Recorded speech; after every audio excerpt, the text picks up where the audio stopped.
Anong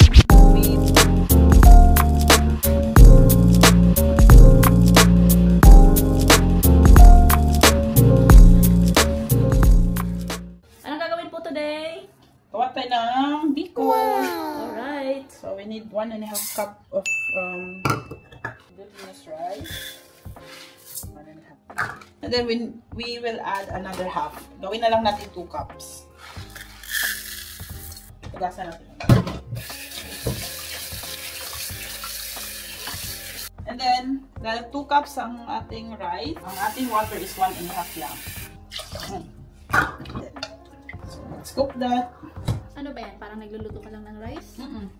Then, habang nagluluto tayo nito, gawa na tayo ng yung latik niya. Sige, gawa tayo nun. Dahil wala pong fresh coconut, ito yung ginagamit namin dito, yung canned. Ay, sayang. Dapat pala itong brand na to. Sige lang, ito lang gagawin natin. Kailangan natin ng 4 cups of coconut para sa 2 cups na rice. So, this one.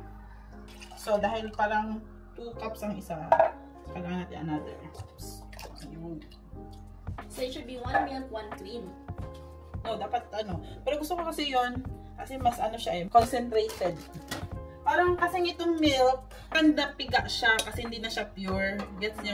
Kasi kung nagano kayo ng coconut, di ba meron tayong first gata, which is yung unang piga, and then yung second gata is which is yung pangalawang piga, which is ano na siya, medyo watery na. Kaya ito yung milk.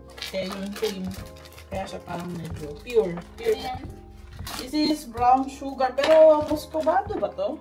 Ang nilili mo? Brown, it says brown sugar. Parang, parang feel ko muscovado mo.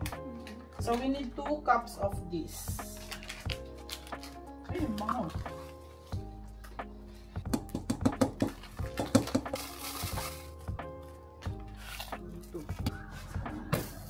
Then, pagkasalang guys, hintayin lang natin siyang, pag kumulo na siya, tapos luto na yung rice, later, imimix na natin siya, and then, hintayin natin siyang hanggang mag-sticky na siya.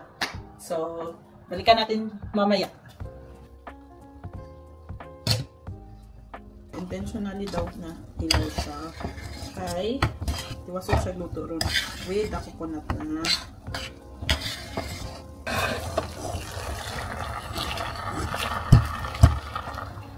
And stir occasionally. So, okay. Let's turn that off. Then turn this on.